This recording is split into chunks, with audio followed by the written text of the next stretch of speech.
What's up, guys? Welcome to an episode of Modern Goonies Cinema, where we analyze and break down movies and TV. I'm your host, Trevor. So, I wanted to talk about the recently concluded Obi-Wan Kenobi series. Major spoilers ahead. I'm a gigantic Star Wars fan, I have been my whole life, and when I heard about this series, I was genuinely delighted to see the return of a beloved character. And to top it all off, the return of Ewan McGregor as said beloved character. But, after watching the first two episodes that were released in conjunction, my enthusiasm kind of just shot straight through the floor. So with that being said, I'm just going to jump straight into some of the things that I didn't like, and my first few criticisms are going to be kind of the main ones that a lot of people have already said online. So bear with me, we'll just power through these basic ones really quick, and then we'll get into some more aspects of the show that I really enjoyed. So there were a lot of issues with these episodes, and I have a few main gripes, but the first one is being Reva, which from the comments I've already seen online, I'm clearly going to be beating a dead horse here, but I will be shocked if we don't touch that dead horse today. her character really is kind of the central issue of this entire show. I'm not going to harp on it too much because I genuinely can't tell if it's the acting or the character is just poorly written because, let's be honest, it's Star Wars and it kind of has a knack for taking great actors and making them look like complete shit because of the wooden dialogue and the lack of direction that they receive. I don't like sand. It's coarse and rough and irritating, and it gets everywhere. Whatever the case may be, I just feel like they failed to make this character intimidating or intriguing in really any sense. I never felt threatened by her, and even when she's supposed to be doing all of this really badass Sith stuff, it just kind of comes across in this shitty parkour scene or in this really just awkward looking scene where she's batting away like lasers from a starship, and it just never looks as intimidating or as cool as it's supposed to. Her character arc is also one of the more predictable plot points in the show. She doesn't seem as committed to being evil as some of the other characters, which is naturally going to lead to a conflicting battle of the heart, which is then going to inevitably lead into a redemption arc. But the problem is that her character is just so uninteresting that I genuinely don't care when she finally does receive that redemption.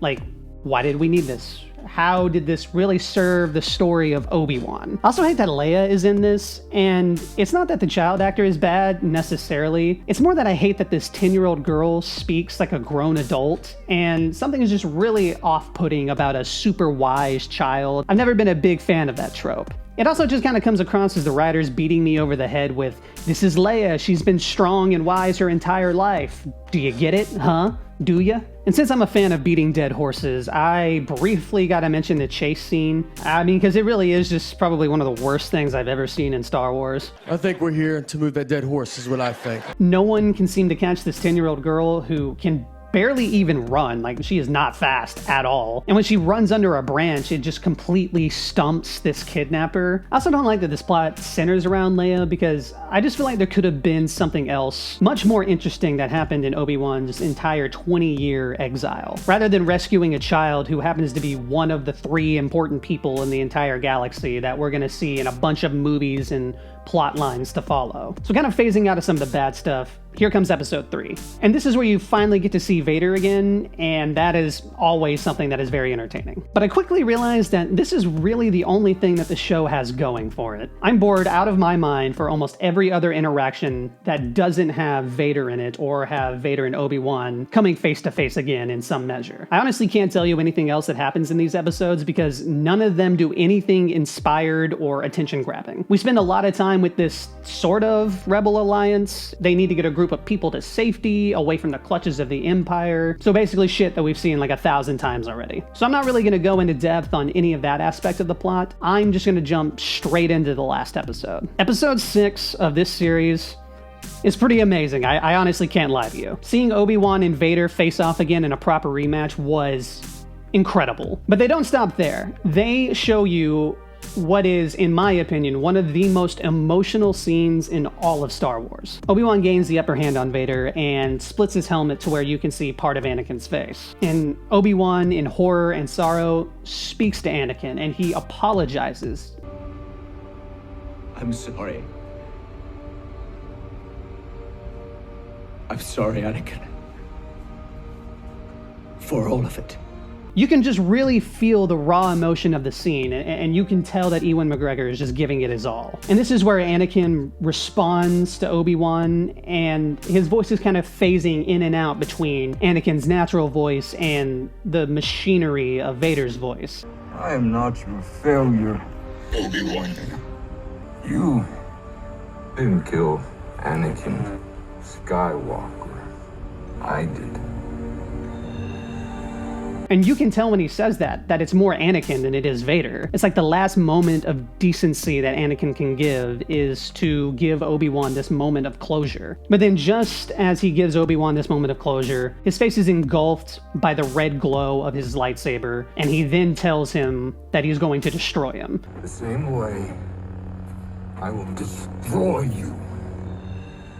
And it's here that Obi-Wan really accepts that his old student and his friend is truly gone. And it's here that Obi-Wan says farewell, and he refers to Anakin as Darth for the very first time.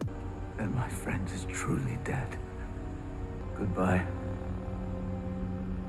Darth.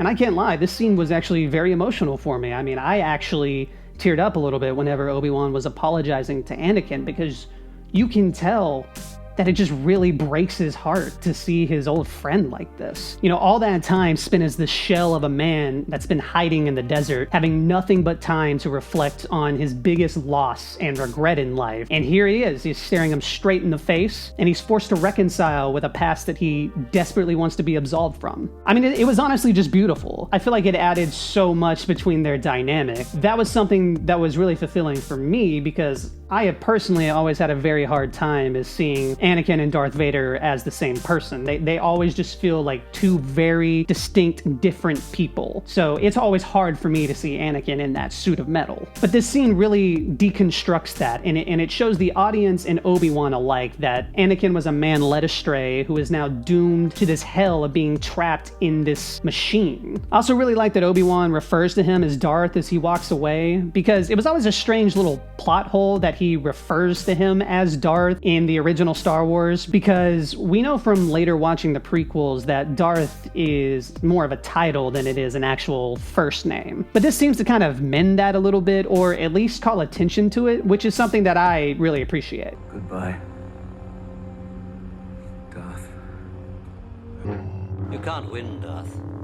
And it's shit like this that I wish Star Wars would spend more time into exploring. Seriously, throw out all of these other episodes, the entire plot with Leia, Reva, the Inquisitors, and solely focus on this scarred and emotional dynamic between these two beloved characters. If you're considering watching the show, seriously, just skip to episode 6 and watch nothing else. You'll have an amazing 45 minutes, and you won't waste a bunch of time on the previous 5 episodes that essentially amount to nothing. So there are a few other things that I like about this series. I do really like the flashback scenes between Anakin and Obi-Wan. I think it adds some nice context to their relationship. And some people have criticized this scene, complaining that Hayden Christensen looks too old, which to that I just say, fuck you. He honestly doesn't look old at all. He still has a very youthful face. It doesn't take you out of the experience at all. So now I think would be a good time to mention that Hayden Christensen just really stepped up his acting for this role. It's been said that to prepare for the role, he rewatched all of the movies, and he watched the animated Clone Wars and Star Wars Rebels, and it really shows. His performance feels a lot more nuanced, and you can tell that he really took inspiration from the portrayal that was in the animated Clone Wars series. He absolutely nails it, and it really leaves me wondering what could have been from the prequels had he had this type of context to the character that he got from later media. And of course, Ewan McGregor just fucking nailed it again. There really isn't much more to say on it.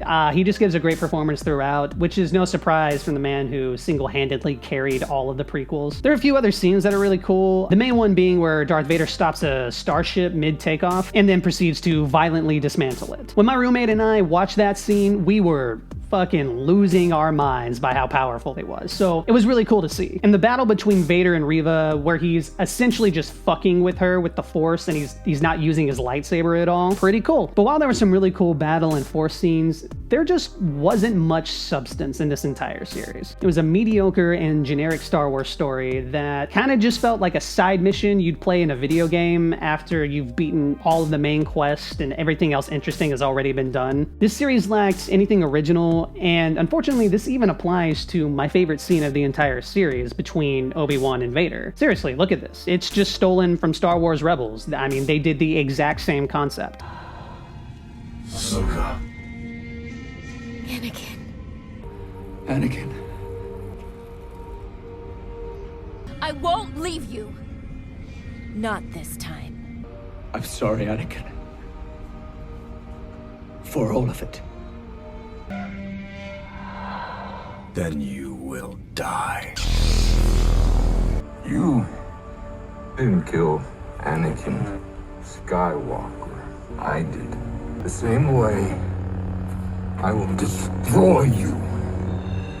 Granted, it's done much better in this series, but it's still stolen nonetheless. This series is pretty much the definition of the main issue with modern Star Wars. It's afraid to do anything original or tell a compelling story, to instead focus on little nostalgic moments. It's clear that this universe has become really oversaturated, with Disney pumping out as much content as humanly possible, devoid of anything meaningful, and its existence is really only justified by monetary gain and not by the story or the art that it's trying to convey. This is no Mandalorian by any means, which is really a shame because you'd think with such a beloved character they would put the utmost care into crafting compelling characters and story, but sadly we just didn't get that. Reva sucks, young Leia sucks, the Inquisitors suck, the plot sucks, but that last episode is gold.